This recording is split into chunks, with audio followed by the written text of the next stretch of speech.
Well, some glad morning when this life is over, I'll fly away to a home on God's celestial shores. I'll fly away.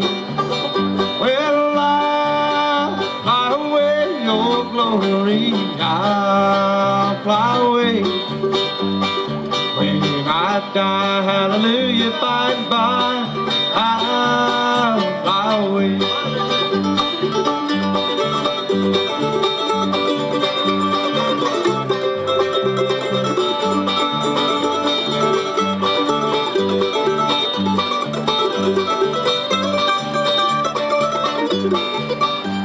Well, just a few more weary days and then I'll fly away to a home where joy should never end. I'll fly away. Well, I'll fly away, your glory. I'll fly away. When I die, hallelujah, by and by, I'll fly away.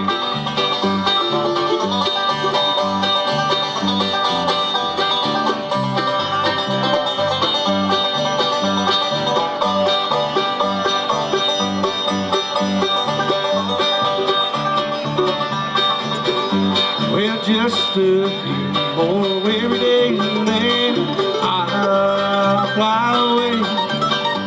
Well, to a home where joy should never end. I'll fly away. Well, I'll fly away, your glory. I'll fly away. When I die, hallelujah, by and by, I'll fly away.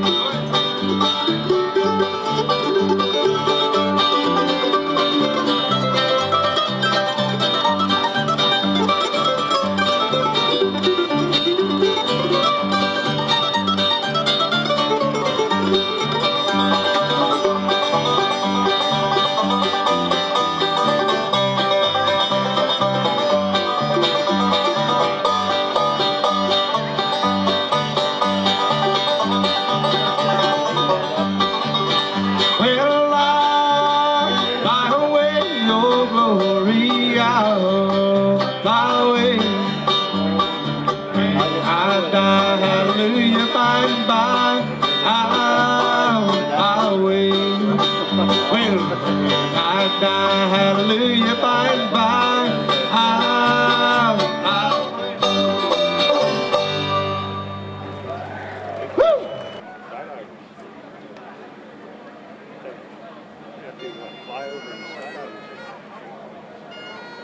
I don't know. Didn't tell you.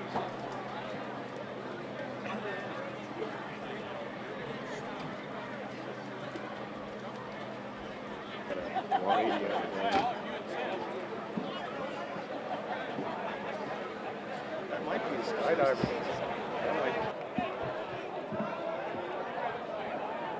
Ladies and gentlemen, please welcome Edward Lepter, your announcer for the flyover and the skydivers. Good evening, ladies and gentlemen. My name is Fast Eddie. I'm going to be your air show announcer for this evening. High in the sky here, courtesy of pilot Manny Leon, piloting a Cessna 182 wide-body aircraft, a special skydiving version. We have 3 jumpers here today from Skydive Happy Valley. We have Tyler Henderson out of State College with over 1,000 jumps.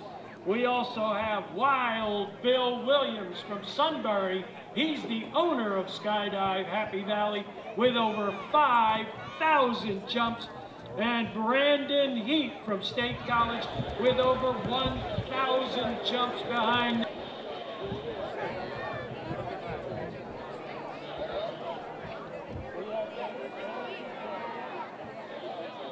All right, here's the fun part. Precision landing in this tiny little infield. Believe me, from that tiny little canopy to this tiny little infield here. Oh, he's swooping too. He's got a little itty bitty parachute. makes it look so easy. Now, typically you'll have a forward airspeed of about 25 miles an hour. I think he was going a little faster. Give it up, ladies and gentlemen, for our skydivers here, courtesy of Skydive Happy Valley. Oh, here we go. He's got the airport in sight. The landing zone is clean and clear. Now you'll see he's going to pull down on the parachute there, and he's going to steer it. Here comes the landing. Oh yeah, makes it look so easy. That's 2 out of 3. Where is our tail end Charlie? Taking his own sweet time though. So we have a little bit of time to discuss the sport of skydiving. Now they're using square parachutes here. They fly just like the wing of an airplane. And in each hand, the pilot of this parachute has what is called a toggle. It steers the parachute. You turn on, you pull on that left toggle, you'll turn left. You pull on the right toggle, and you'll turn right. Now, here's the beautiful part about that whole dealio. You pull down on both toggles, you're going to flare for a landing. And that's how these guys enable themselves to do these stand-up landings that we've been watching so far. All right, he's still up there. He's got a bigger parachute than most of the other skydivers here. They do come in various sizes. One of the great things about skydiving is that there are all kinds of opportunities here. You'll notice he's getting closer and closer. Ladies and gentlemen, let's do that again. Here comes the landing. Getting closer and closer. Here we go. Oh, the ground crew is running.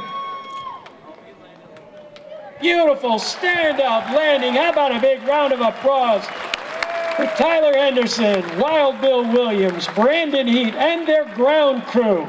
Dusty Kunzbach, John Stein, and Derek Haynes, courtesy of Skydive Happy Valley. I did skydiving one time. It was awesome.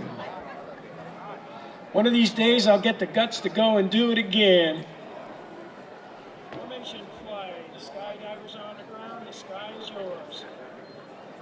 Okay, we're about 2 miles out. We're making our final turn inbound. Flight of 4, flight up. All right, ladies and gentlemen, coming in from the right here in just a moment, we have a formation flight of 4 aircraft. They're going to come by in an echelon formation from our right. Our pilots today, Eric Lunger in lead. We have Tim Trimble, Mitch Halbrett, and Klaus Sperlich. They're going to be coming by with their aircraft in just a minute. We were trying to get a jet flyover, but unfortunately the Blue Angels were busy. The Thunderbirds, they were busy too. And the Red Arrows went back to England just yesterday, so we really couldn't arrange to have any jets. However, what we do have is a wide variety of civilian aircraft here, and you'll be interested to know that 2 of these aircraft are ex-warbirds. They have both served their country with distinction. I will point them out to you as they come by. Now, they're a couple of miles out, and they're flying at about 80 miles an hour, so it's going to take a couple of minutes to bring them in, but that's okay. Fortunately, we do have a little bit of time here to goof around. Ladies and gentlemen, if you will look to your right, here comes the flight of 4 aircraft. From the right, we have a 1947 Aeronca L-16 observation plane. We have a Fairchild PT-6 trainer. We happen to have a North American Navion and also a Cessna 172. Here they are, ladies and gentlemen, your formation flight.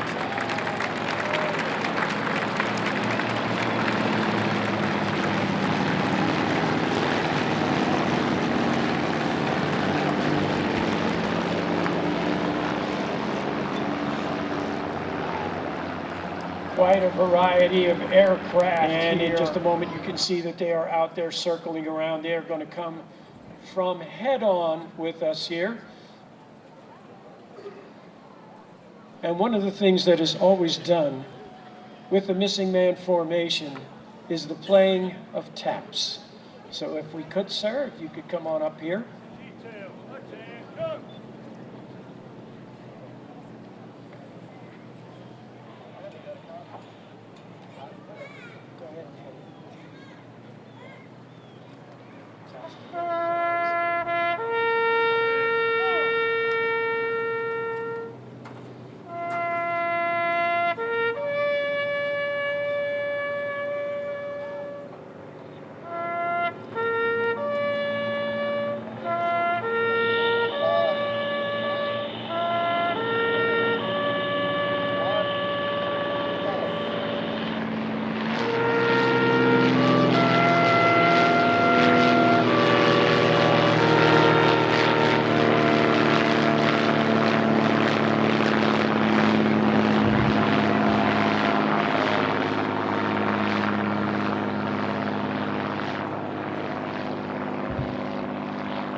Missing man formation is done. All right, that's the call from Eric Lunger once again asking, are we clear to come in? And I said, yes, we are. You may have heard the call. I have the radio up pretty loud. So in a moment, they're going to turn inbound. I believe that they're going to pass from right to left. At least I hope so. Be rather embarrassing if they changed it up, wouldn't it? It's been done before, trust me on that. Flying our lead aircraft, here we go, they are indeed coming from the right. We've got Eric Lunger here at the controls of a 1947 Aranca L-16. This was a military version of the Champ. It's got 85 horsepower Continental engine in it. About 609 of these built, 100-mile-an-hour cruise. This airplane was used in Korea as an observation plane, wound up with the Philadelphia area Civil Air Patrol until 2000. Was purchased by Tom and Elaine Huff. The airplane was restored to its Korean War markings, except for the pink paint, which is honoring Elaine Huff. By the way, this is a two-seat airplane. It's a lot of fun to fly. I'm going to have to bug him so I can get a little stick time in this airplane. Coming in from the right, this is Mitch Halbert, and this is the North American Navion. Originally built by North American, was also built by Ryan. 2,630 of these were built, 260 horsepower up front. This aircraft will cruise at 170 miles an hour with a 600-mile range. And it is a very rugged, very overbuilt aircraft. Following behind, here's Klaus Sperlich. He's also from Mifflin Town, flying this venerable Cessna 182. Over 44,000 of these airplanes have been built since 1958, more than any other aircraft in production. 145 horsepower, 700-mile range. And here is the World War II vintage Fairchild ET6 flown by Tim Trimble. 200 horsepower Ranger engine, restored in 2016 by Joe and Mark Dinest out of Chester County. A World War II training aircraft used by the United States and also Britain. This airplane was flown in Canada, and while restoring it, RAF Flight Lieutenant Richard Boyd came across this aircraft, and Tim, he flew under Hap Arnold. And of course, Tim dedicated this airplane to Flight Lieutenant Richard Boyd and his gallant crew who were flying bombers during World War II. He flew 33 missions and now presently lives in Lancaster, Pennsylvania.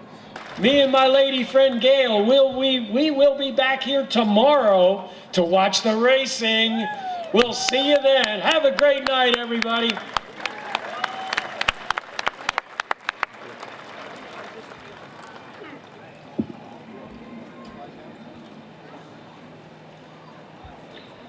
I'm going to be your master of ceremonies this evening. I will be introducing the speakers and reading a brief bio. Listen as I read. The training, education, and experience on this stage is remarkable. Before we begin, I am honored to present the 2019 Juniata County Fair Queen, Kylie Painter.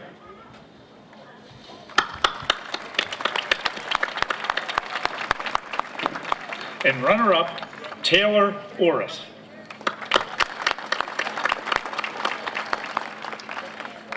To begin with the opening remarks, please give a warm welcome to the President of the Juniata County Agriculture Society, Mr. Don Clark.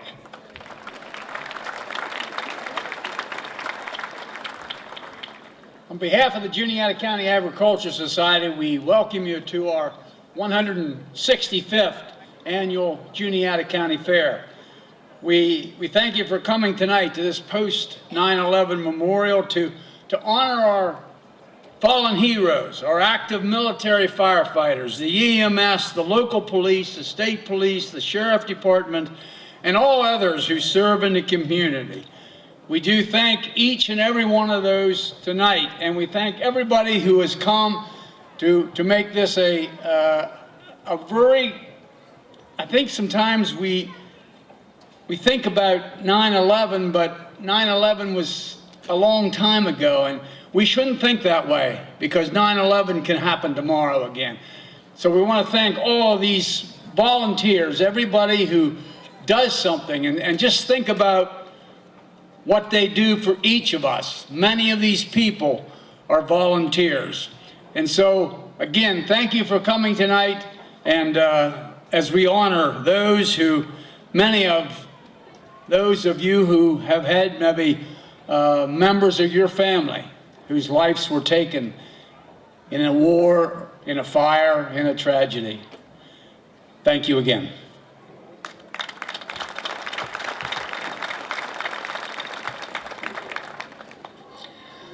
The posting of the colors will be done by the Juniata County Veterans Council, accompanied by the bagpipers.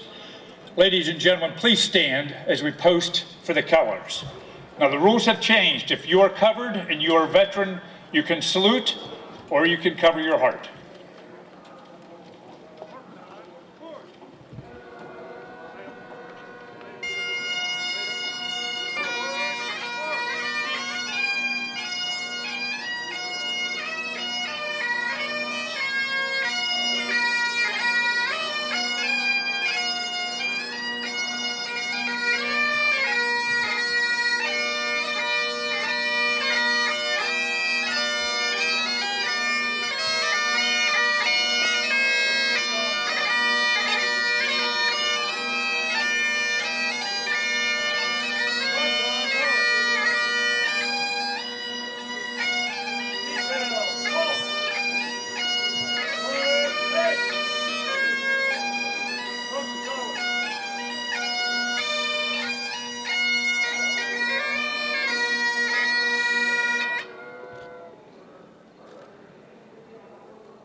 Please be seated.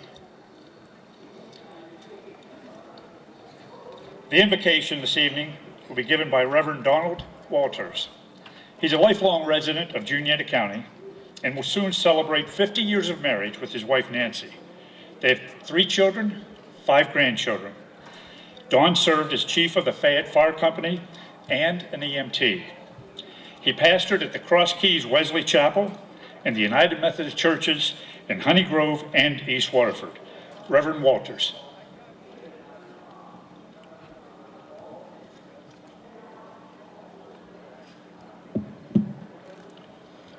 Last year we gathered here to honor the lives of those who served in the armed forces, and especially we honored and remembered those who paid the full price for their service. And so today we gather to honor and celebrate not only the veterans, but we also gather today to focus our attention on our first responders, the police, firefighters, EMTs, and all persons who respond to emergency situations in our land.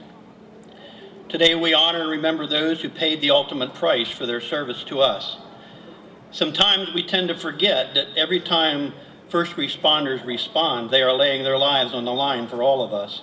And so today we pay tribute to all those who service us and respond to us in our time of need and crisis. Before I do the opening prayer, I would ask that we might take a few moments of silence to remember those who paid the ultimate price for their service and have gone on to eternity.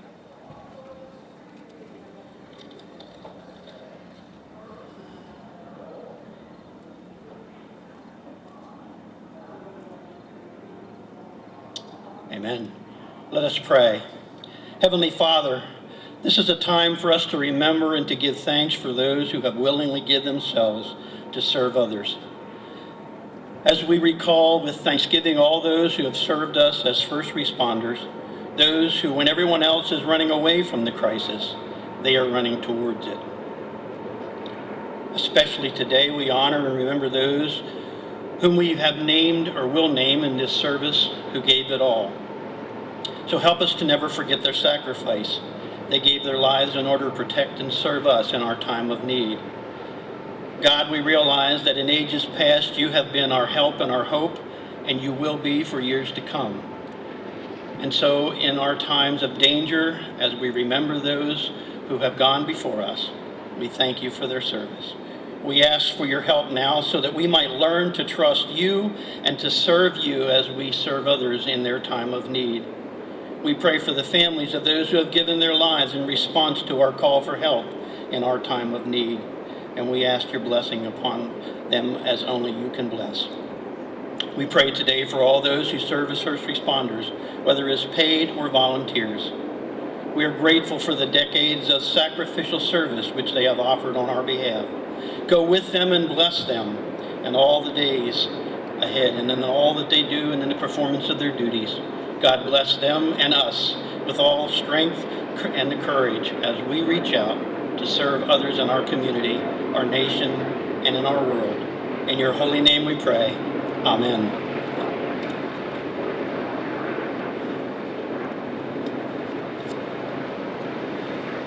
Please stand for the national anthem, which will be sung by the boys. Oh, say, can you say, by the dawn's early light, what so proudly we hailed at the twilight's last gleaming, whose broad stripes and bright stars through the perilous fight o'er the ramparts we watched were so gallantly streaming, and the rockets' red glare, the bombs bursting in air, gave proof through the night that our flag was still there. Oh, say does that star-spangled banner yet wave o'er the land of the free and the home of the brave?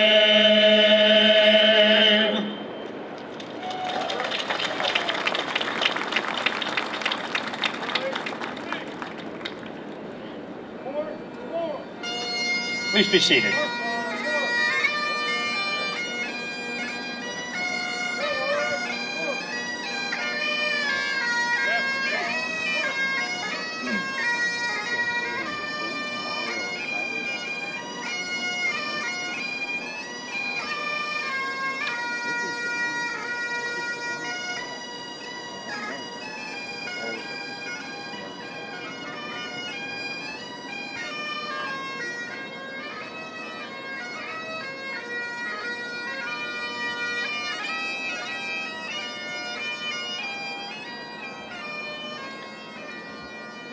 is my pleasure to announce our attendees here this evening. Juniata County Commissioner Alice Gray.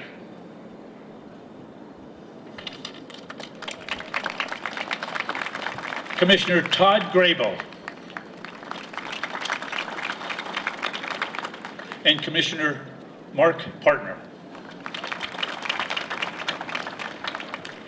Also in attendance are Dennis Hutchings, Vietnam War veteran, and the Director of Juniata County Veterans Affairs.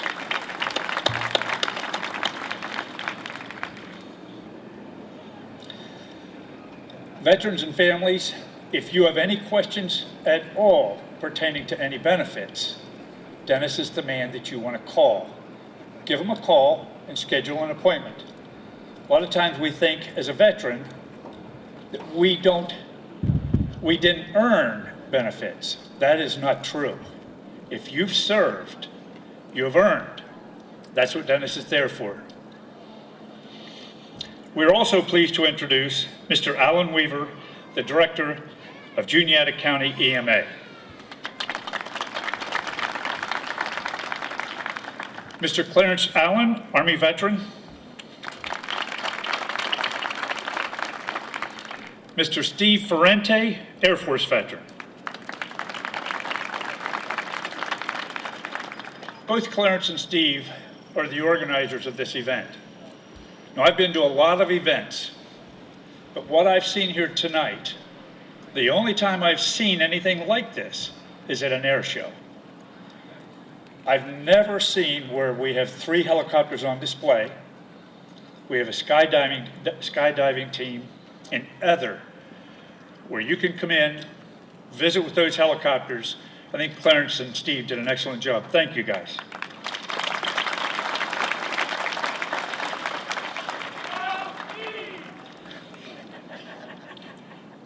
At this time, Faces for Radio, Steve Simmerman and Diane Smith will be singing Heaven Needs a Hero, and Some Gave All.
Heaven was needing a hero like you. Heaven was needing a hero that's you.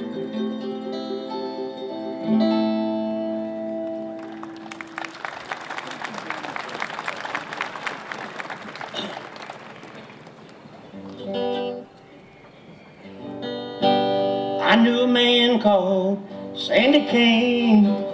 Few folks even knew his name. But a hero, yes, was he. He left a boy, come back a man.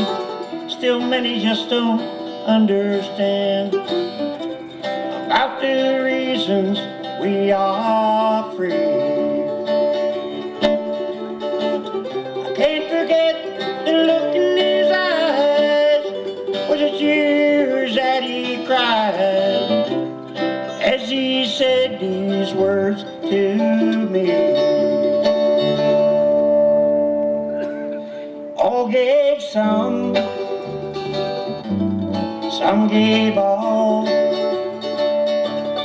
Some came through for the red, white, and blue. Some had to fall. If you ever think of me, think of all your liberty and recall.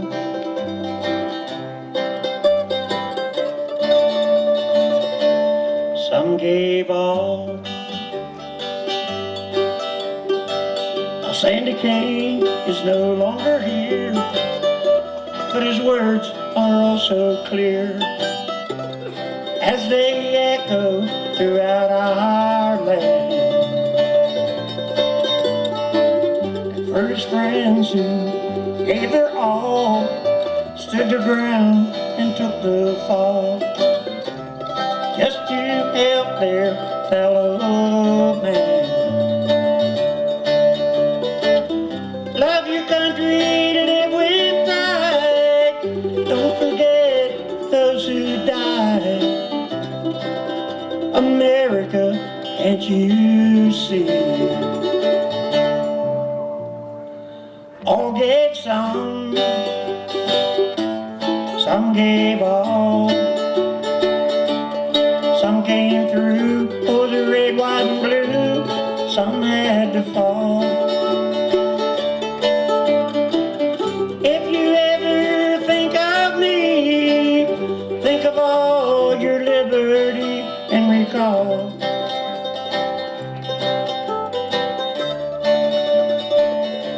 Some gave all. If you ever think of me, think of all your liberty and recall. Yes, recall. Some gave all.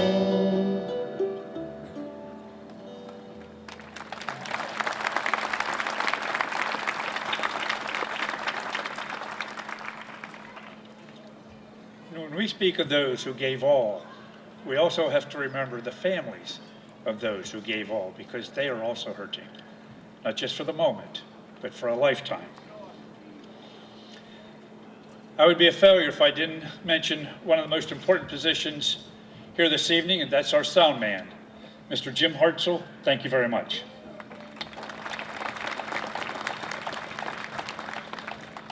It is my pleasure to introduce Mr. Clarence Allen. This recognition ceremony is because the respect Clarence has for our first responders.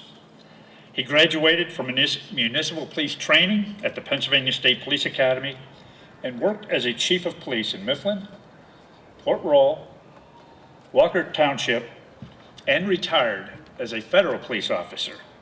He and his wife Sherry have been married for 33 years. They have 2 children and 4 grandchildren. He also served with Mifflin Fire and Ambulance. Clarence, thank you for your hard work.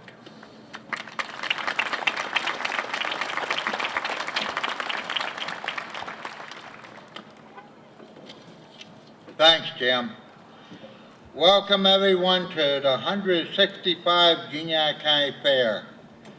When we think about 165 years, this fair date, back prior to the Civil War, many changes has occurred since the opening fair date, but the Fair Board continued to traditional values in the agriculture in the community.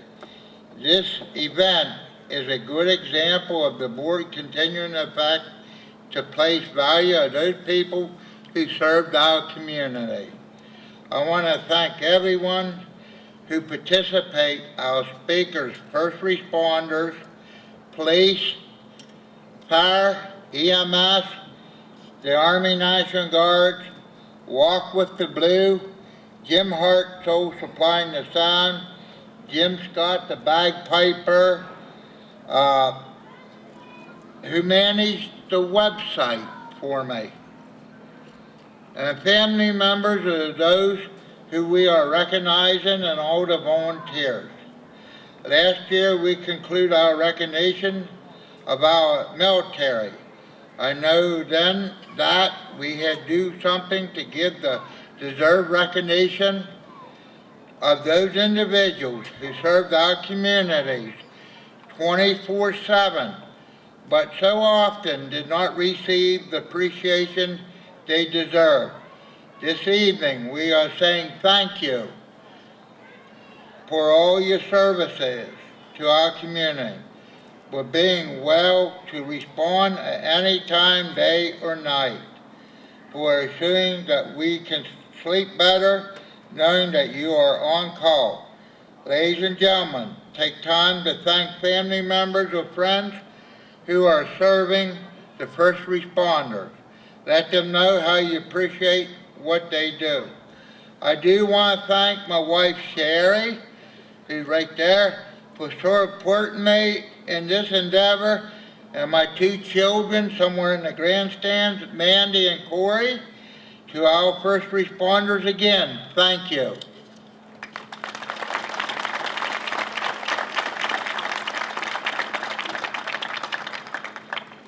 We definitely have some heavy hitters here tonight.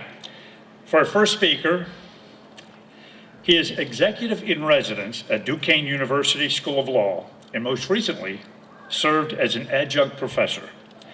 He received his undergraduate degree from Lebanon Valley College and his law degree from St. Mary's University School of Law. He served in the Pennsylvania National Guard 28th Infantry Division from 1971 to 1984, rising from private to captain. He's one of those officers that the enlisted certainly have the respect for. He came up through the ranks, got his commission. He served as Pennsylvania's Attorney General, and from January 2011 to January 2015, he was the Commonwealth's 46th governor. He and his wife are the parents of 2 adult children and grandparents of 6. It is a pleasure to present the Honorable Tom Corbett.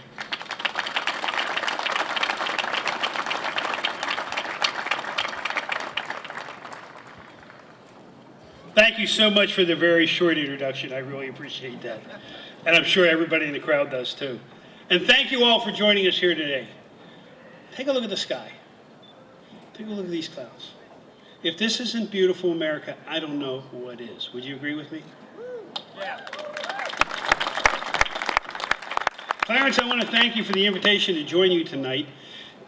And I'm going to tell you ahead of time, I'm going to leave very soon thereafter because I have to get back to Pittsburgh tonight because I have a 7:30 meeting tomorrow morning that I could not change.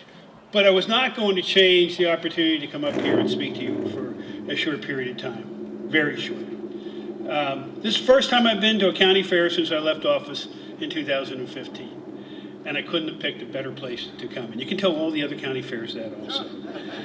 It's good to be here. It's good to see the people here. And it's good to be reminded of what America is like. America's many things, and it's going through a very rough period of time. Actually, we've been going through a rough period of time for now almost 18 years, if you think about that. We're coming up on the 18th anniversary of 9/11. It's been difficult. We've lost people. We've had hurricanes. And I would like to remind you to say a prayer tonight for all those first responders and all those people living along the Carolinas that are now subject to the hurricane and going up the coast into Virginia. And to think of all the people in the Bahamas, the devastation that happened to those two islands. I can't imagine it. I'm sure you can't imagine it. But there are first responders and there are military that are down there, and they're going to be in the Carolinas, down into Virginia, also responding, doing their duty, and they're volunteers. We have an all volunteer military and volunteer first responders. They don't have to be doing this, but they're good citizens. They want to see that their fellow citizens are taken care of. And it isn't necessarily their community. They can be going to different states. And of course, our military that's going over to Afghanistan. General Wood, can I mention what you told me? Yes, sir. That we have a company, it's a company, is that correct? Yes, sir. A company of the 28th Aviation Battalion, or Brigade, sorry, of which I used to be a member of many years ago, getting ready to go over to Afghanistan for a year in the next few weeks. Can you imagine your loved one going away for a year? Now today you get to do FaceTime a little bit and everything, but that's awfully hard on the children. We want to thank them. And this ceremony today is a good way of thanking those individuals, men and women, who have given of their time away from their family. And for those we want to remember who have paid the full price, both as a first responder and also in the military. When you leave here tonight and you go home, if you say a prayer before you go to bed or say a prayer when you wake up in the morning, say an extra one for all those individuals who, in your time of need, they're going to be there. Thank you.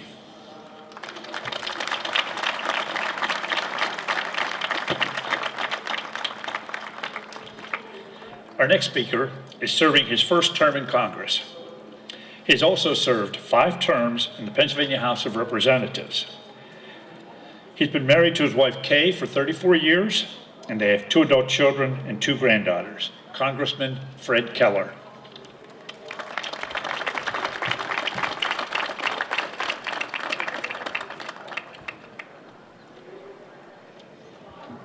Good evening.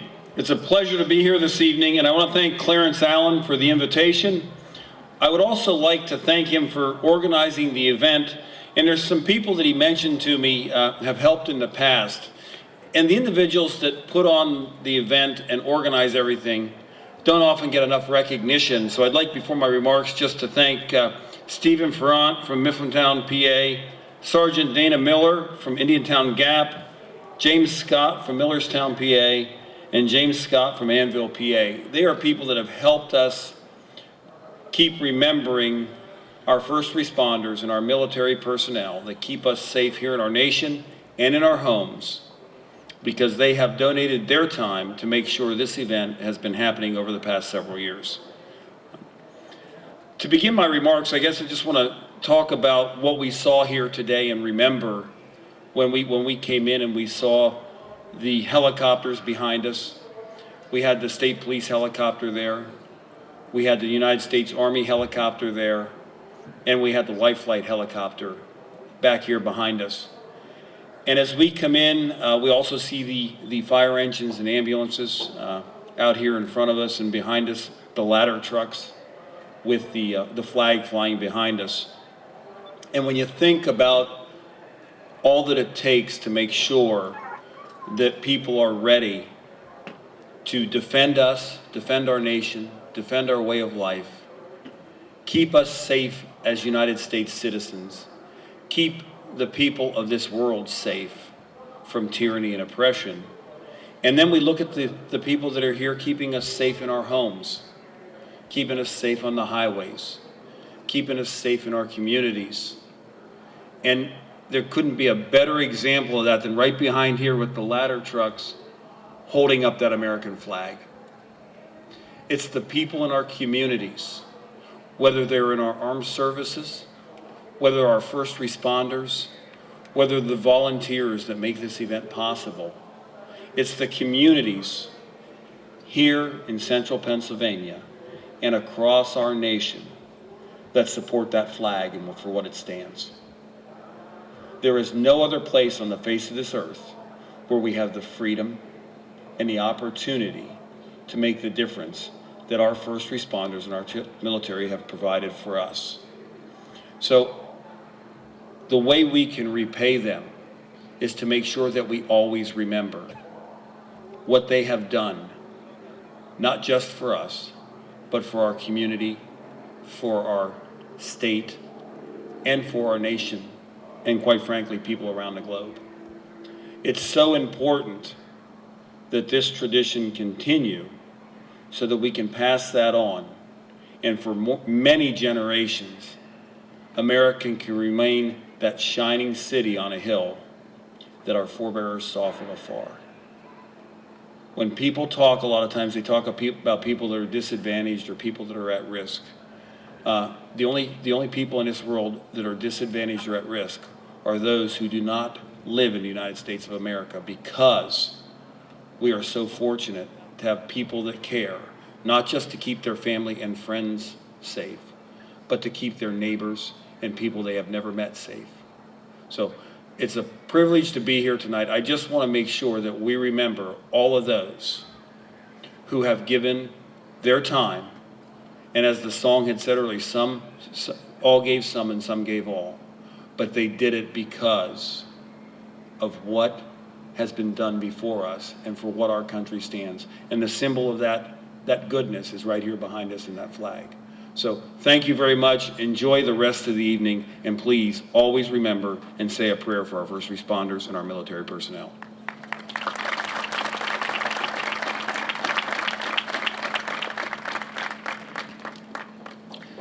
Sir, it couldn't have been said any better. His respect for our first responders and our military. Thank you. Our next speaker is the Director, Joint Staff, Pennsylvania National Guard. He received his undergraduate from the University of Notre Dame. I won't hold that against him. He should have been Penn State. His Master of Science from the University of Southern California, and his Master in Strategic Studies from the United States Army War College. He is a Master Aviator with over 4,200 flight hours. He is a Bronze Star Medal recipient with 1 Bronze Oak Leaf Cluster. Brigadier General David Wood. Thank you, sir. Appreciate that. Good evening, and thank you all for joining us as we pause in company of those who serve our community and remember our fallen heroes. It's an honor to be part of this esteemed group of leaders, and more importantly, to be among all of you who celebrate the sacrifice of our first responders who truly make our country the home of the brave. This event serves to recognize the service and patriotism of our firefighters, EMS, law enforcement, and military, and keep alive the memories of our fallen, our prisoners of war, and those that are missing in action. And to keep in mind those who survive today with scars that we may never know. This week, we remember the 18th anniversary of 9/11. We note that over 100,000 Pennsylvanians, first responders, guardsmen, and civilian volunteers participated back then in the response and recovery that was caused by the 4 tragic plane crashes in New York City, Washington, D.C., and here at home in Shanksville. As we remember, it is also important to note that this year's class of high school graduates grew up entirely in a post-9/11 world. Our youth see the tragedy of 9/11 only through pictures and TV. For many of us standing here today, our memories of that day are seared in our mind. As a young National Guard reservist, little did I know that when I woke up that day and headed to my civilian job, that by lunchtime, I would be in uniform flying a helicopter to Shanksville with then Governor Tom Ridge to witness the horrific results of terrorism. Service to our community, state, and nation is among the most noble actions we can take as citizens. Those who serve as professional emergency responders face special challenges in resiliency. PTSD is not just a military issue. Our responders face tragedy every day, and these tragedies are internalized and in many cases the cause of individual suffering that the rest of the world doesn't see. This morning in Pennsylvania, a fire department responded to a hazmat event. A state trooper pulled over a dangerous driver. An EMS team worked to save the life of a heart attack victim. And as the governor mentioned earlier, 53 Pennsylvania Guardsmen woke up, said goodbye to their families, and flew off to a year-long deployment in Afghanistan. This event tonight, here more than ever, honors the legacy, the indomitable spirit, and the pivotal contributions that our first responders have made to our nation. Those who have made the ultimate sacrifice shall never be forgotten. And we must care for our heroes, their families, our veterans, and our retirees. We must provide the leadership and laws that serve and protect those who have served and protected. That is why it is our great responsibility to recognize your faithful service and to renew, reaffirm, and rededicate our commitment to keeping faith with those who have served.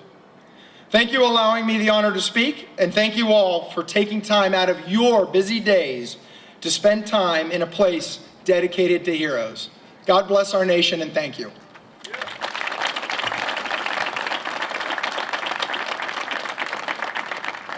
I'm going to follow up from what he said. If you are a first responder, or if you're a family member, you are not exempt from the after effects of the travesties that you witness day in and day out. Make sure that you sit down and get help from somebody. That's the only way that things get better. Our next speaker, Representative John Hershey, a lifelong resident of Mifflintown, and he's proud to call Juniata County home. He is a graduate from Juniata High School and received his Bachelor of Arts degree from Messiah College. Please welcome Representative Hershey.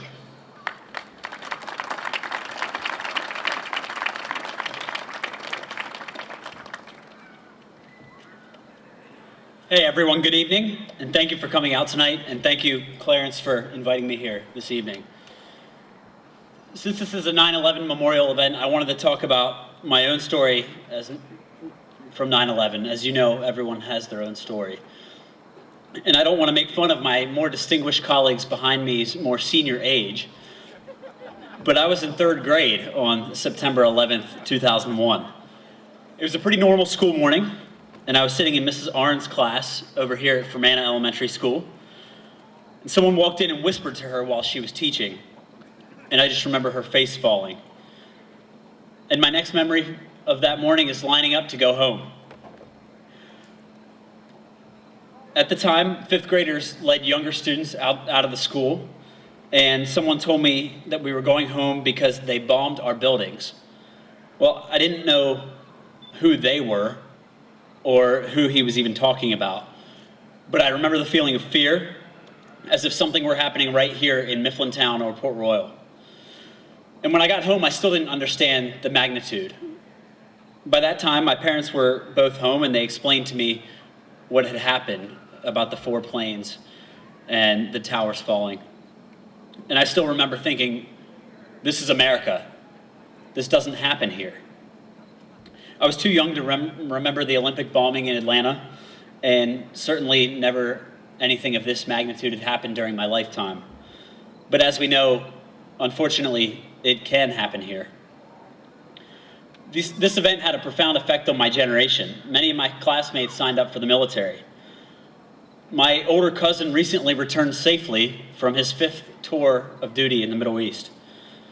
These are unsung, everyday Pennsylvania heroes who we don't thank enough. That day struck so many of our first responder community as well. As you know, hundreds of first responders died that day on September 11th. Of my friends in college from New Jersey and New York, each one of them has a personal story that they can tell of a first responder's family that was affected by that horrific event. Yet in New York, New Jersey, and here in Pennsylvania, we still have first responders that suit up and volunteer their time every single day, despite knowing the potential consequences for them and their family. I guarantee that they aren't thanked enough every day for what they do. Some of our commissioners and I were just talking about today about problems with funding and attracting volunteers, plaguing many of our first response teams, even here in the county. These teams simply aren't thanked enough and can never be compensated enough for what they do. Yet many do it out of the goodness of their hearts and because they want to make our communities a better and safer place. So tonight, I want to thank our first responders, as many of the previous speakers before me have done. And I also have the official recognition here from the House of Representatives for some of the people that made this event tonight a reality. Sergeant Dana Miller, for your help in organizing. Both Jim Scotts, for your help in organizing and helping out the local Veterans Committee. And Steve Ferrante, for your valuable years of service and countless volunteer hours. I want to give these folks a round of applause.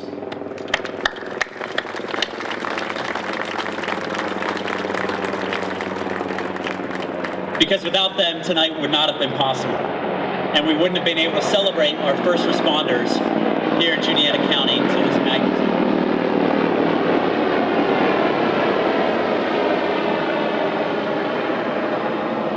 That was not planned. As you go home tonight, I hope you all reflect on our first responders and how they have changed your life and how they have made Juniata County a safe place to live. And again, I want to thank you all for coming out tonight, and thank you for having me.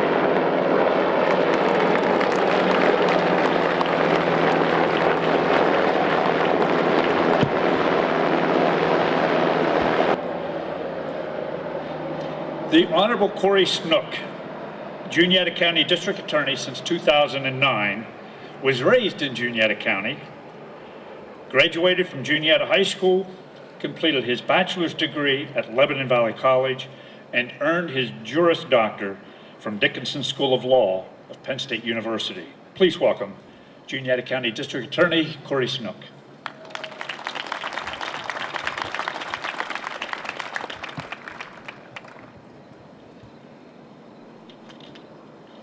Good evening. I'm honored to be here this evening as we humbly pay homage to the sacrifices made by first responders.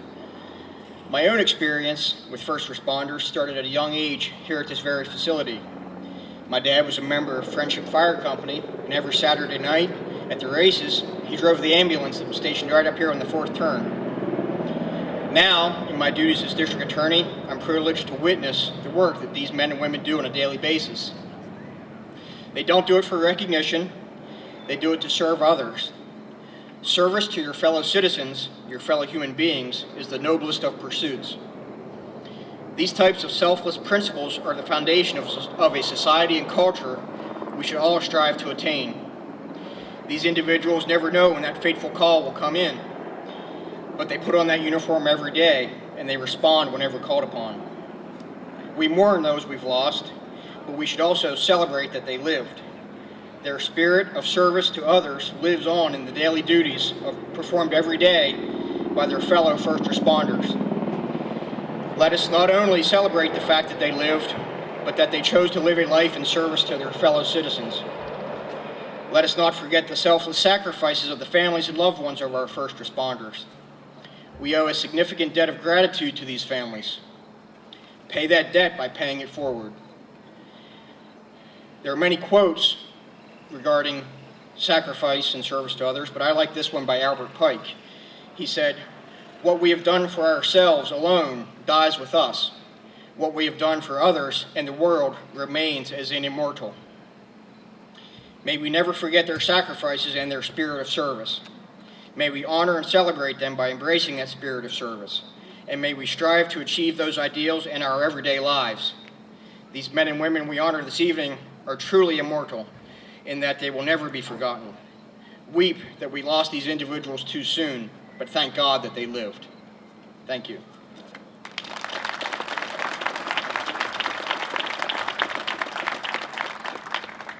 When I spoke of experience earlier, Bruce Trago, Pennsylvania State Fire Commissioner, has been involved in fire services for more than 40 years. He served in numerous capacities to include Assistant Administrator, Incident Management Team Program Manager, Homeland Security Training Coordinator, local level, and adjunct instructor, as well as serving in the Lewistown Fire Department. Commissioner Trago certainly has the qualifications and experience to address and support our first responders. Commissioner Trago.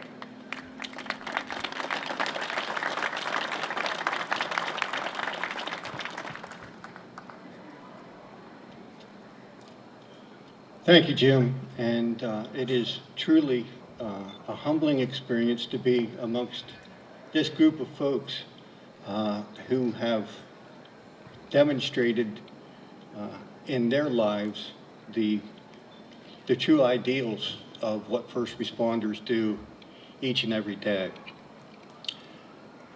From Governor Wolf, I must pass on his gratitude to each and every one of you and the families of each and every one of you that are first responders.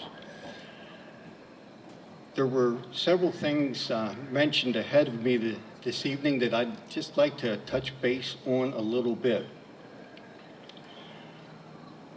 As first responders, from the dispatcher, the call taker, to the last person that leaves the scene,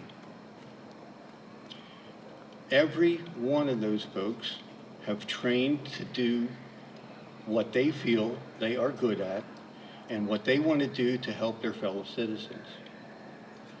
Every one of those people have to be on their A game when the people that are serving are most likely having the worst day of their life. So taking that into consideration, I have to agree with the General in regards to post-traumatic stress affects everybody. Again, from that call taker to the last person on the scene. If we take a look at some statistics,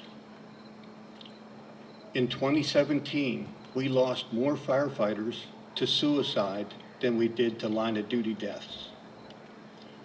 That's a staggering piece of information that makes me think we aren't doing our jobs of helping each other. So if I can impress upon you anything this evening, as we move forward, don't let the lives of those that went before us go in vain. We need to take care of each other.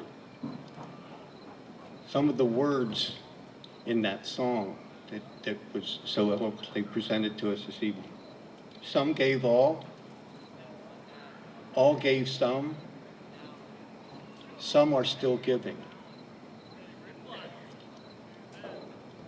2,000, over 2,000 of the first responders that were at New York are suffering from some type of a cancer that can be directly related to the toxins that were there either during the fire, after the fire, or during cleanup. We need to remember those folks. We have a flag that we use at our ceremonies for line of duty deaths, and the 3 words that are on the bottom of that, I would like to leave with you as a token of something to remember and maybe to live by, especially with what we are doing here this evening. Those 3 words are, lest we forget. Thank you for the opportunity. May God bless.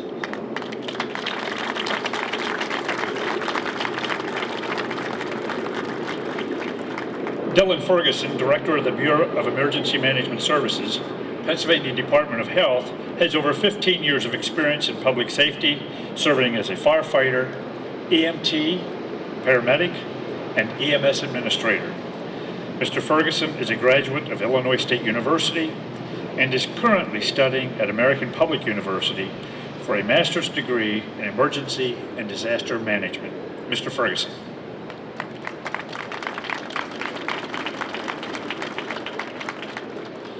Good evening, everyone. It's an honor to be with all of you this evening. And Clarence, congratulations and thank you for the invitation and putting together such a phenomenal event.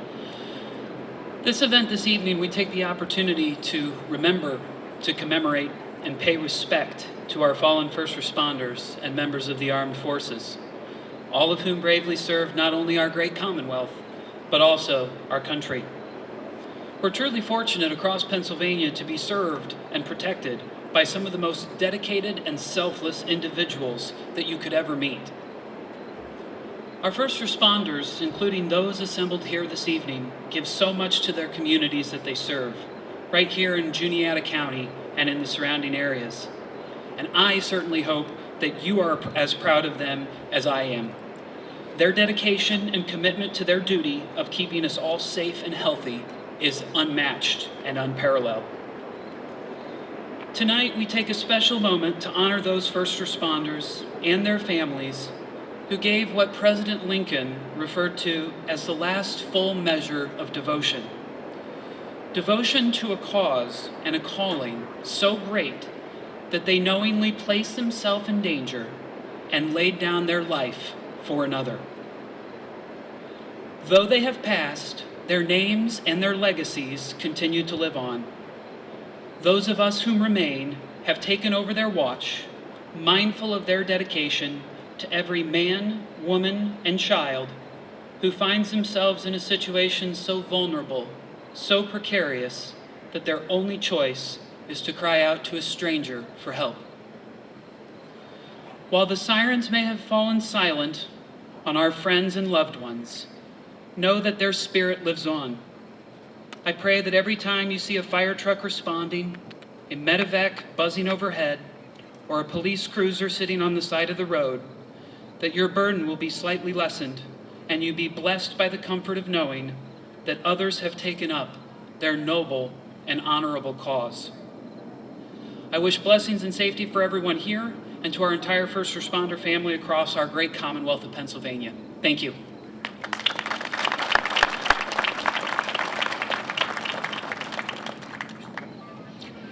Our next speaker is a Newport High School graduate, enlisted in the Pennsylvania State Police in 1993. He was promoted to sergeant in 2017 when he took command of the Troop G Lewistown State Police Station, Sergeant Daniel Sneath.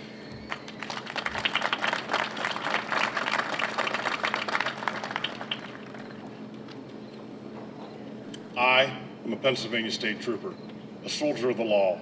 To me is entrusted the honor of the force.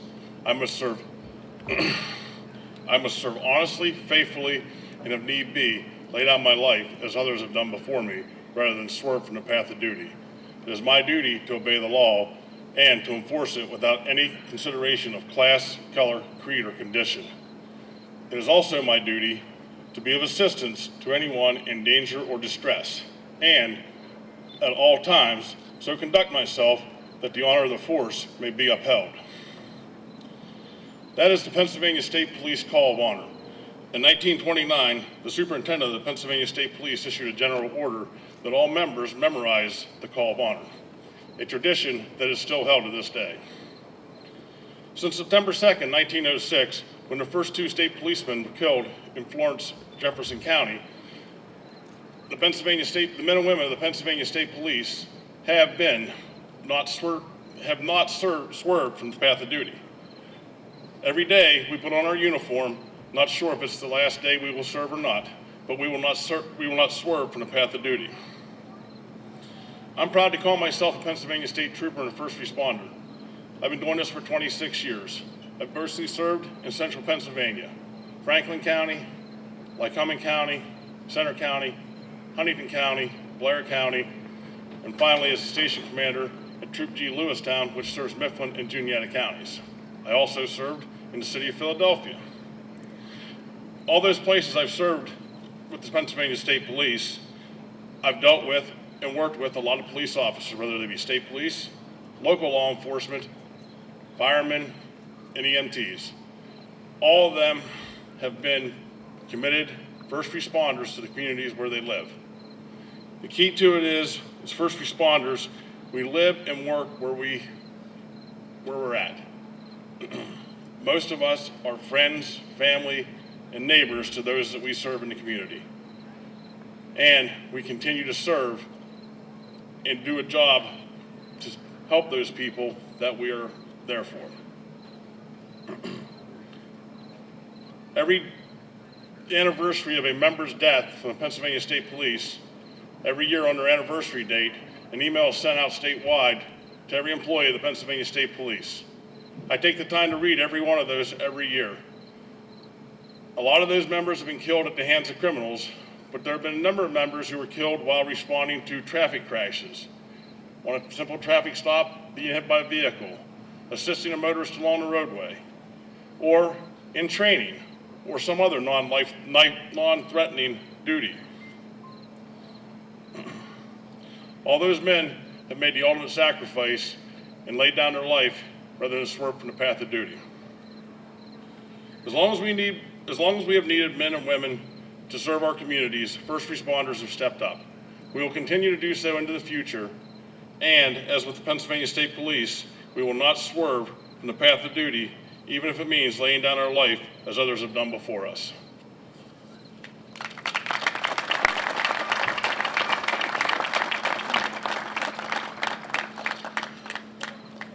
Locally, back in 1971, I was in the academy in December.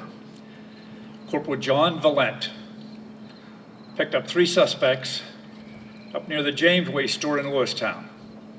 He only had about a half a mile to transport them down to station.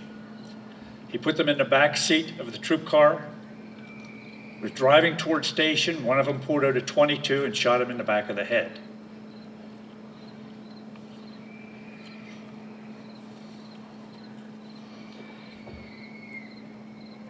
Chaplain Douglas Compton, Lieutenant Colonel retired, U.S. Army, served 27 years with the Army and pastored in the United Methodist Church for 37 years.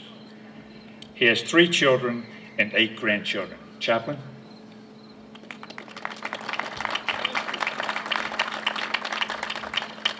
I thought he was going to say, and last but not least. It is truly a pleasure to be here with you tonight. After September 11th, that's when the deployment started. Prior to that, in the National Guard, we had soldiers who would go their whole 20 years and never go anywhere. But after September 11th, that's when the deployment started. I went to Germany in 2002 to 2003. I was in Kosovo from 2004 to 2006, and I was in Iraq in 2009. I got to see a lot of the world, but I also got to experience something that few of our soldiers experience. As a chaplain, we get to see people, soldiers, who give a lot to serve. Dick Winters, the late Dick Winters from Band of Brothers, tells a story about a grandfather who was asked by his grandson, "Grandpa, were you a hero in the war?" And the grandpa said, "No, I wasn't a hero, but I served with a lot of heroes, with a company of heroes." I feel the same way. I'm not a hero, but I've served with a company of heroes. Let me explain some of the situations that our soldiers face. I saw soldiers fly home to attend a funeral. I saw one soldier fly home to attend the funeral of his father. Within 3 weeks, his mother passed away, and he had to fly home again to attend the funeral, to kiss his family, and to come and rejoin us again. He's a hero.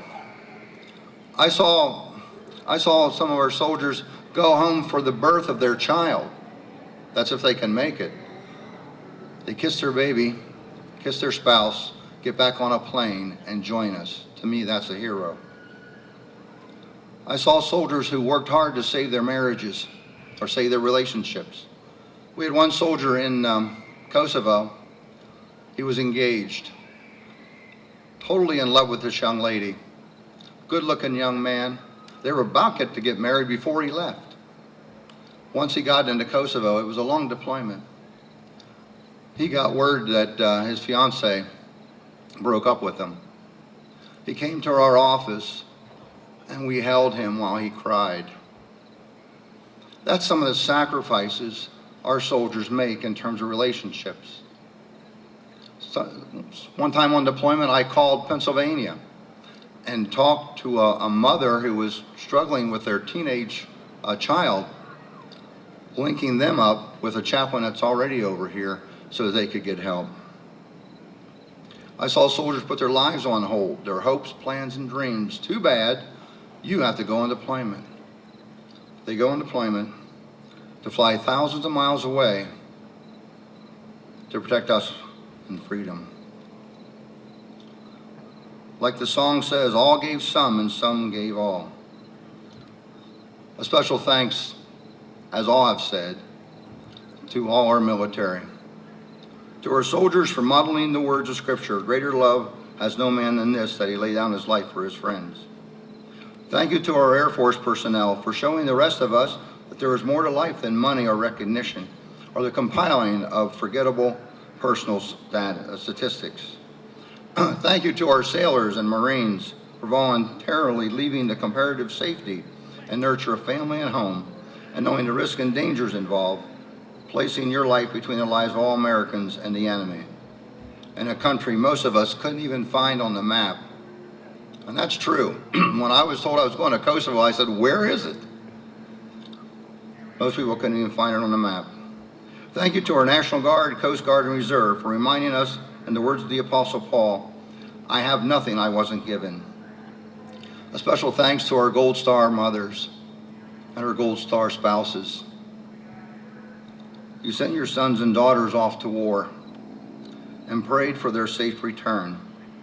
Nothing compares to the pain of losing a child. Often when I speak, people say, well, how can we help?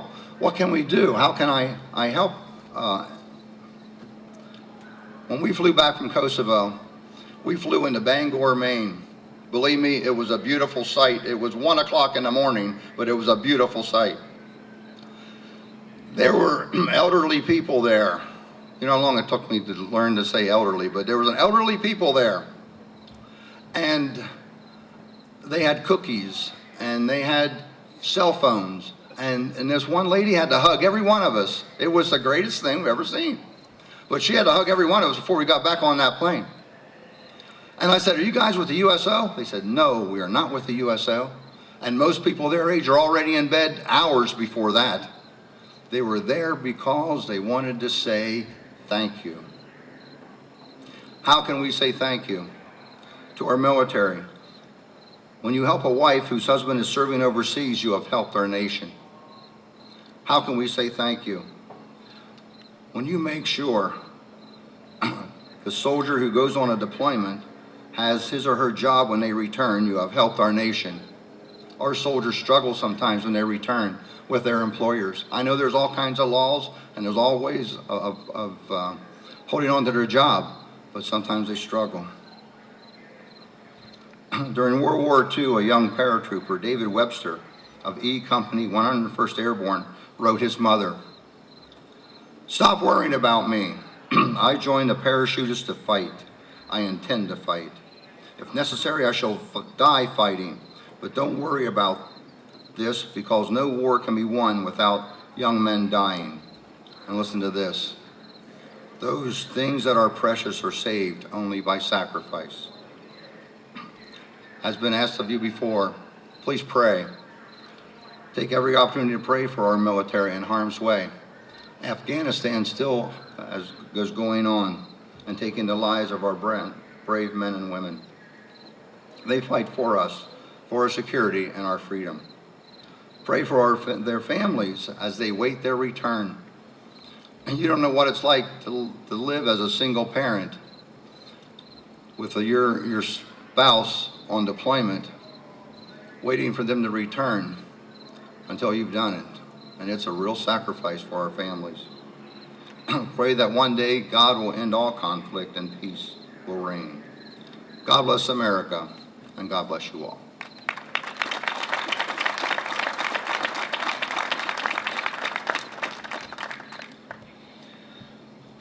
Chaplain, Again, I want to remind you, not elderly, not senior, mature. Got it. The Eagle Scouts and Girl Scouts are going to participate tonight. So Eagle Scouts, get yourself into positions. Girl Scouts, get yourself into positions. And if you will, I think we have an Eagle Scout that would be ringing the bell. You can come forward to as well. Our next presenter, District Judge Jackie Leister, was born and raised in East Waterford, where she lives with her husband, Mike. She has 2 daughters and 4 grandchildren. She is a graduate from Juniata High School, completed the Special Court Judges Training at Wilson College, and EMT and Fire Essentials Training at Harrisburg Area Community College. Jackie will tell you that she became involved in emergency services at a young age, influenced by her father, Jack Thompson. She proudly says, "My dad set the example for me." Judge Jackie Leister.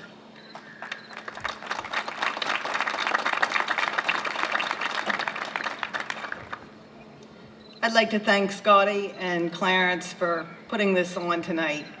If it wasn't for them, this wouldn't have happened. So I read from the Gospel John, chapter 15, verse 13.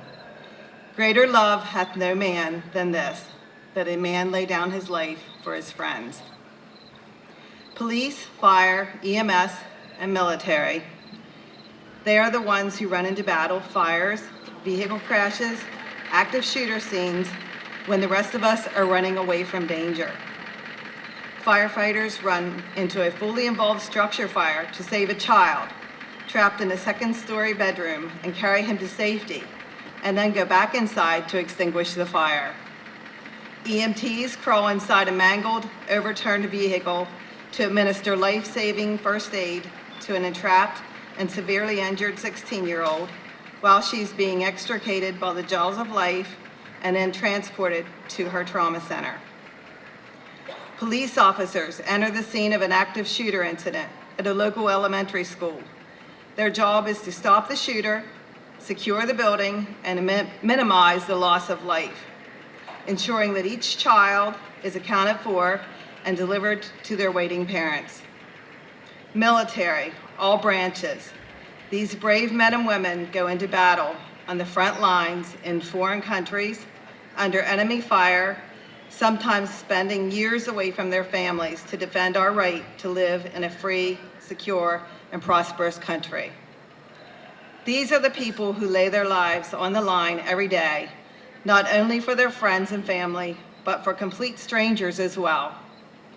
Many of them have paid the ultimate sacrifice, giving their lives in the line of duty.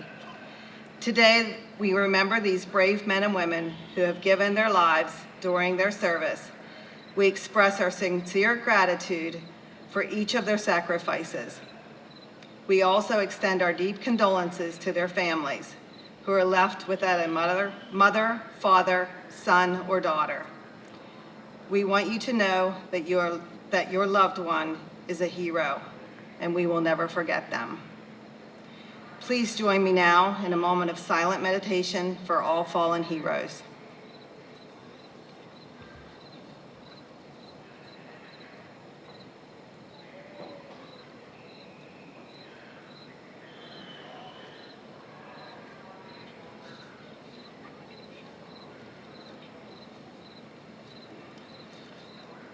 The names being read tonight are a representation of all our fallen heroes.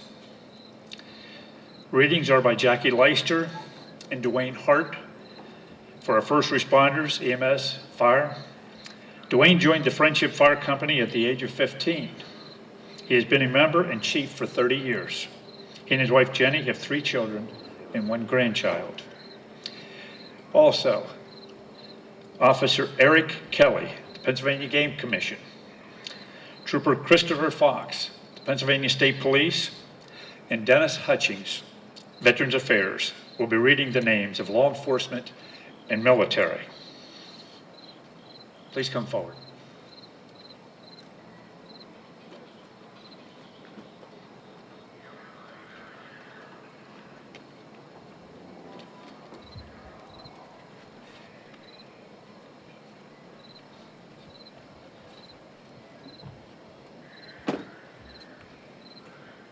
Okay, we'll begin with the EMS. Wesley Hostetter. LAC Tuscarora EMS, February 26, 2013.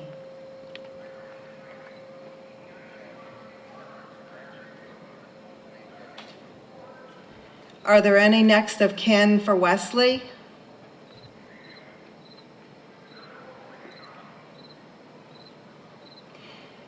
David R. Young, Central Juniata EMS, April 21st, 2012. And I believe there are next of kin here for David.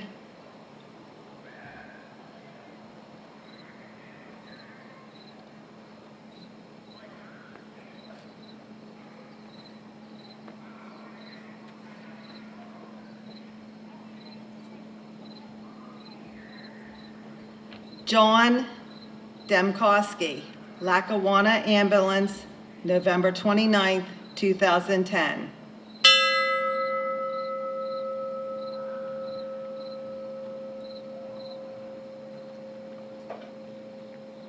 David A. Souter, Leola Ambulance Association, February 16th, 2007.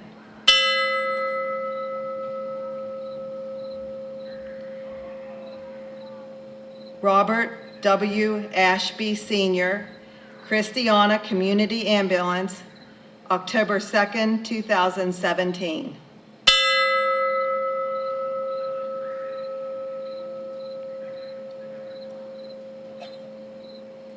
Samantha C. Agins, J.C. Camp EMS, August 11th, 2015.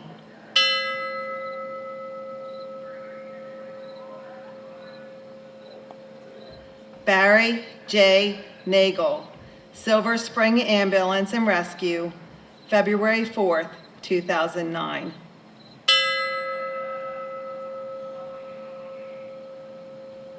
Kenneth D. Prunty, Tri-County Ambulance Association, November 22nd, 2014.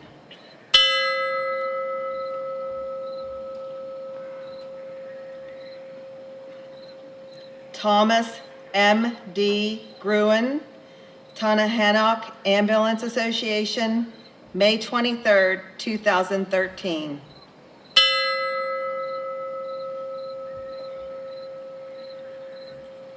Klein A. Dwyer, Susquehanna Health Systems EMS, December 17th, 2007.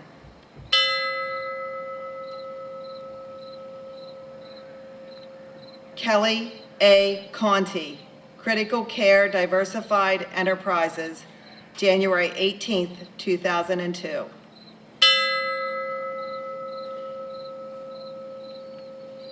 Michael B. Garvin, 2nd Alarmers Rescue Squad, October 19th, 2008.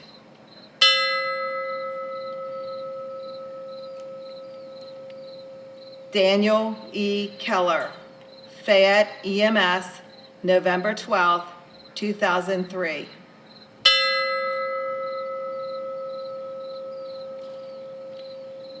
Robert E. Kohler, Sr., Northeastern Area EMS, December 25th, 2018.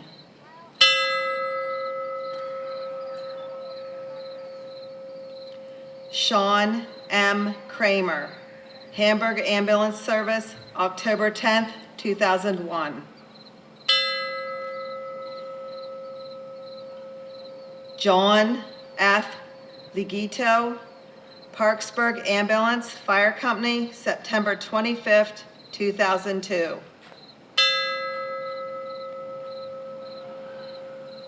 Janice M. Livingston, West End Ambulance, March 2nd, 2015.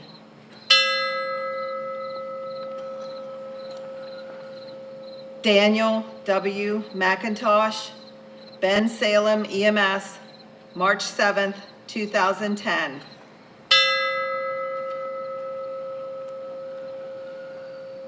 Harry R. Moore, Duquesne EMS, November 22nd, 2009.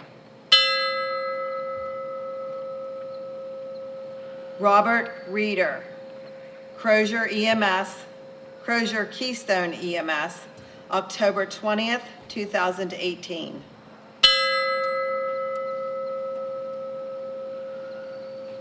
Heinz Schultz, Emergency Care, Life Star of Erie, October 7th, 2005. William R. Spence, CJ Systems Aviation Group, January 18th, 2002.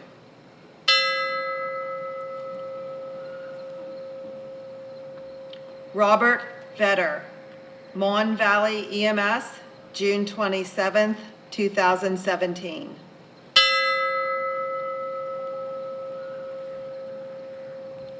Carl A. Wise, Sr., Life Star Ambulance, January 26th, 2002. Gregory D. Wenzel, First Aid and Safety Patrol, March 7th, 2017. That concludes the EMS.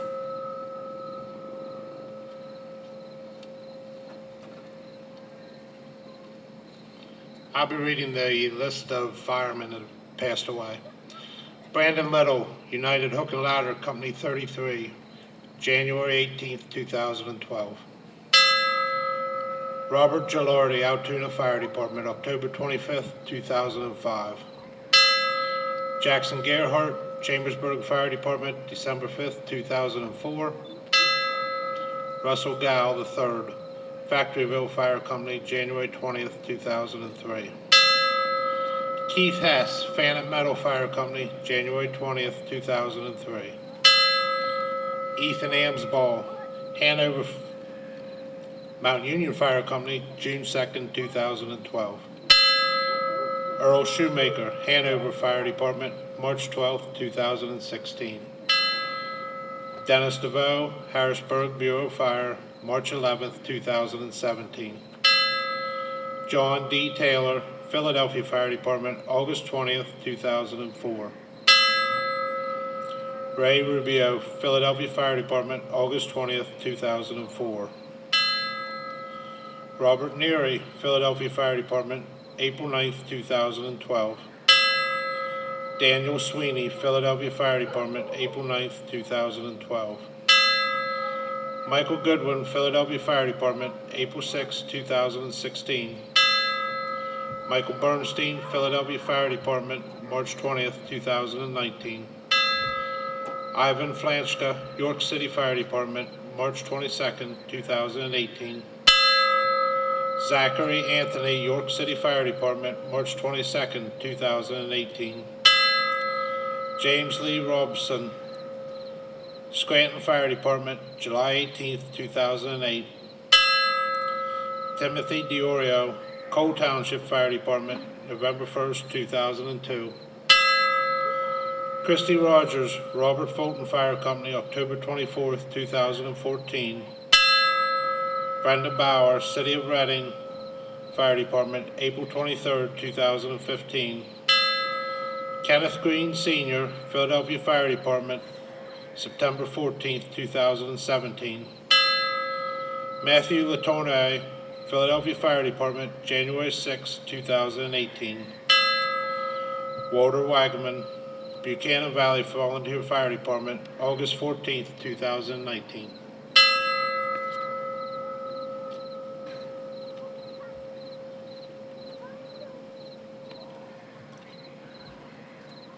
Local Police and Sheriff's Department. Kyle D. Padgerly, Berks County Sheriff's Office, June 29, 2011. Michael A. Von Curran, Bradford County Sheriff's Office, March 31st, 2004. Christopher Berger, Bradford County Sheriff's Office, March 31st, 2004. Edward E. Schroeder, Jr., York County Sheriff's Office, January 10th, 2005. Scott L. Bashiam, Cannonsburg Police Department, November 10th, 2016. Raymond Diaz, Jr., Philadelphia Police Department, September 9th, 2016. John J. Wilding, Scranton Police Department, July 12th, 2015. Sean D. Rager, Johnstown Police Department, October 13th, 2016. Brian S. Cusino, Newcastle Police Department, April 19th, 2018. David D. Tome, Northern York County Regional Police Department, October 21st, 2008. Richard A. Champion, Perryopolis Borough Police Department, December 14th, 2014. Michael H. Wise II, Reading Police Department, June 5th, 2004. Alex I. Sable, City of York Police Department, May 9th, 2018. Stephen P. Heil, Perry County Sheriff's Department, July 26, 2019. From the Pennsylvania Game Commission, David L. Grove, November 11, 2010.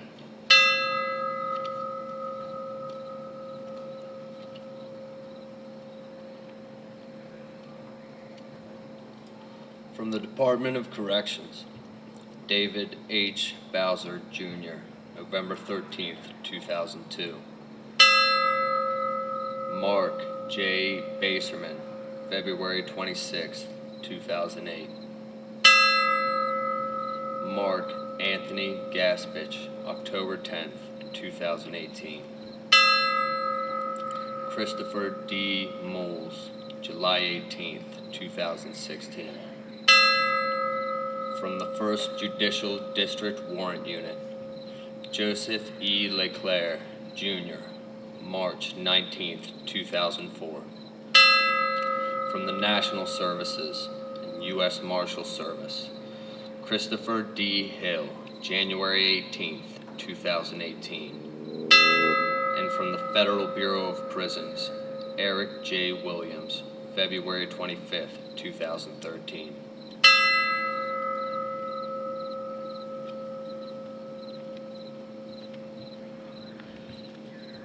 From the Pennsylvania State Police, Trooper Todd C. Kelly, November 7th, 2001. Trooper Joseph J. Sepp, Jr., November 10th, 2002. Trooper Brian A. Patterson, February 14th, 2003. Corporal Joseph R. Picorni, Jr., December 12th, 2005. Trooper Joshua D. Miller, June 7th, 2009. Trooper Paul G. Ritchie, January 13th, 2010. Trooper Blake T. Coble, October 4th, 2012. Corporal Brian K. Dixon II, September 12th, 2014. Trooper David Kedra, September 30th, 2014. Trooper Landon Weaver, December 30th, 2016. Trooper Michael Stewart III, July 14th, 2017. Trooper Donald C. Brackett, May 18th, 2019. Corporal John S. Valent, December 9th, 1971.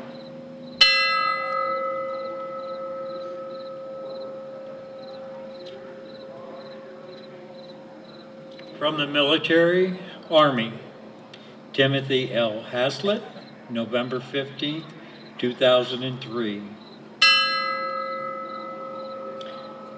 Stephen A. Booker, April 5th, 2003. William R. Sturgis, Jr., January 24th, 2004. Brady N. Coleman, May 30th, 2004. John L. Kulik, August 9th, 2005. Joshua J. Henry, September 20th, 2004.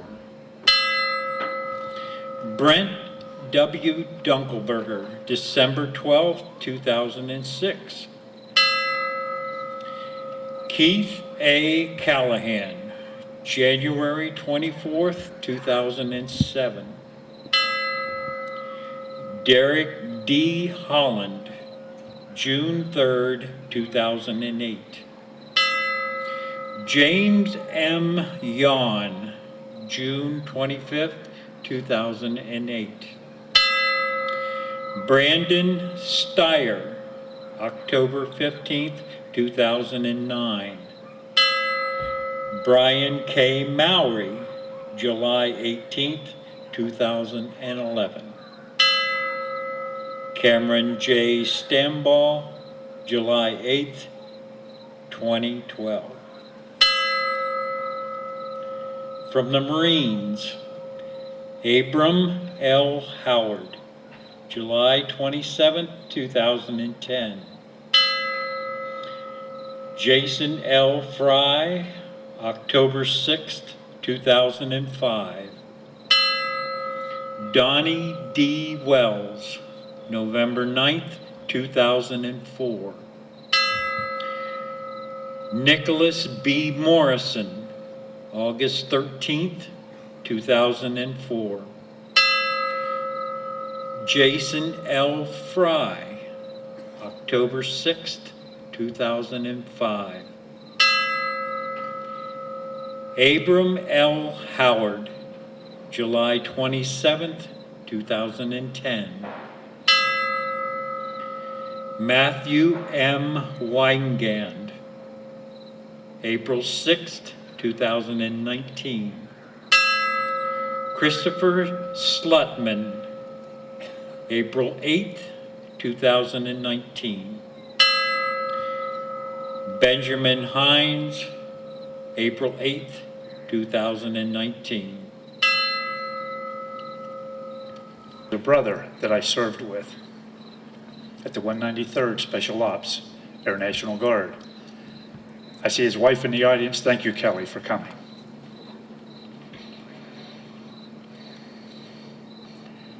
At this time, there's going to be an award presentation by Clarence Allen and the representative from Pat Toomey's office, Larissa Bailey. Clarence?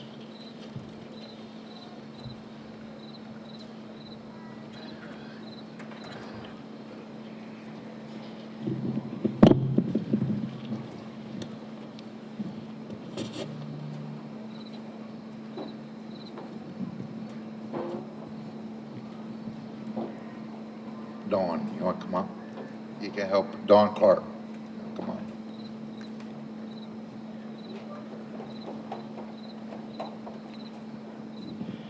As you know, last year and this year, I worked on the Military Appreciation Night, and I was on the phone for hours, paperwork for hours, and Steve Ferrani, he helped me, Jim Scott helped me, Sergeant Miller, Dana Miller, she was the biggest help of them all. I used to call, she did all the paperwork and everything. So, Sergeant Miller, would you please come forward?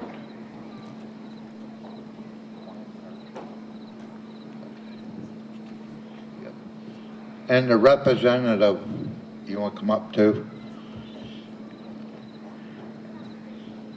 Sergeant Miller, thank you for all your work to help me to get this going through. This is a thing from my senator's office and a plaque for you for all your hard work. Thank you. Okay, the next one is Jim Scott, the master of ceremony. Jim, always on the phone with him, he told me how to do things, trying to help me with this. If it wasn't for Scotty, I'd be lost. Jim, certificate of appreciation, thank you for all your hard work. Yep, and she has something for you too. Now, Steve Ferrani, where are you? Steve, you can't be hiding.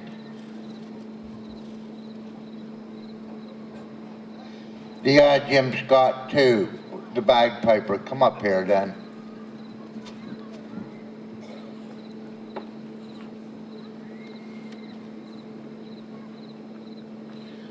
Steve, for all your hard work last year looking for these names for this military appreciation night, I appreciate everything you did last year and this year.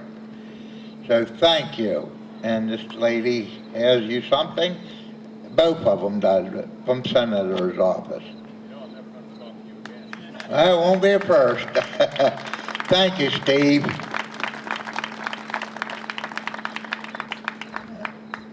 Okay, now talk about the website. I started this website last year and I was messing it all up. So Jim volunteered his time to take care of the website. So he took care of the website and I appreciate everything he did. Now the website up looks good. So thank you, Jim. And I got an appreciation for you from her. I got appreciation. Thank you a lot for everything you did. Is that it? Okay, I'm going to turn it back to Scotty.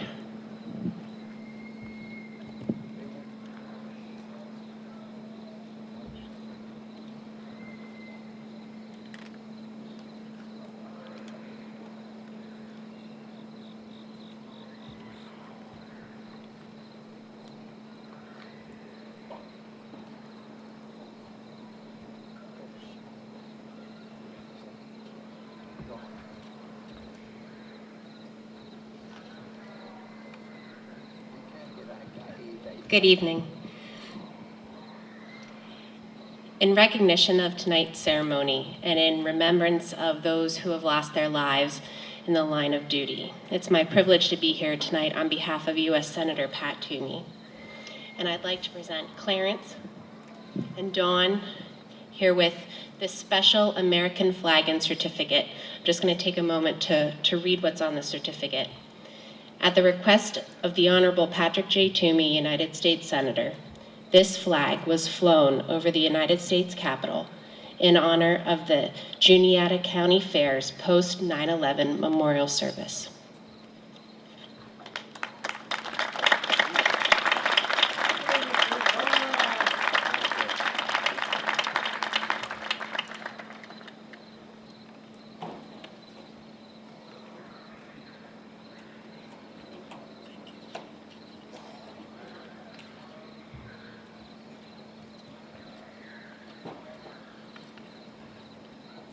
Bagpipers Jim Scott and Linda Longenecker will now play Amazing Grace.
The Juniata County Veterans Council will honor the fallen heroes with a rifle volley followed by taps played by Ken Bear, Bugles Across America. Please be aware, the volley will be loud. It will be 3 volleys of 7 guns, so prepare yourself, please.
Ladies and gentlemen, if you will, please stand for the retiring of the colors.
I must say, I am proud to be an American. This concludes the evening ceremony. Thanks to everybody who was attending. I am going to ask that the first responders on the track please use the 4th Street exit, and out of solemn respect for our fallen, we're asking that you do not use your siren and horns. Audience, please stay off the infield and the track because of the moving vehicles. Thank you so much for coming.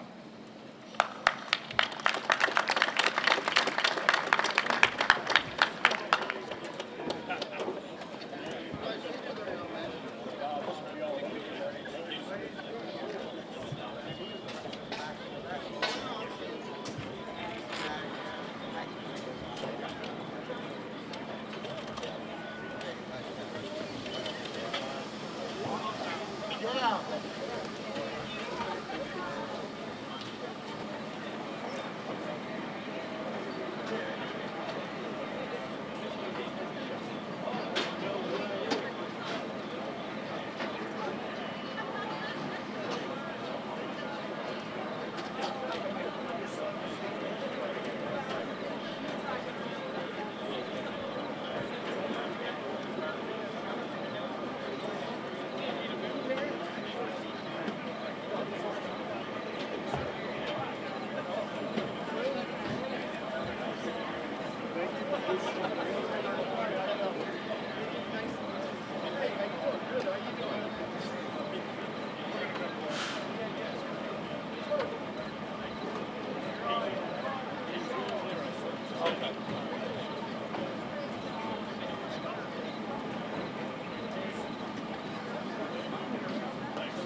you.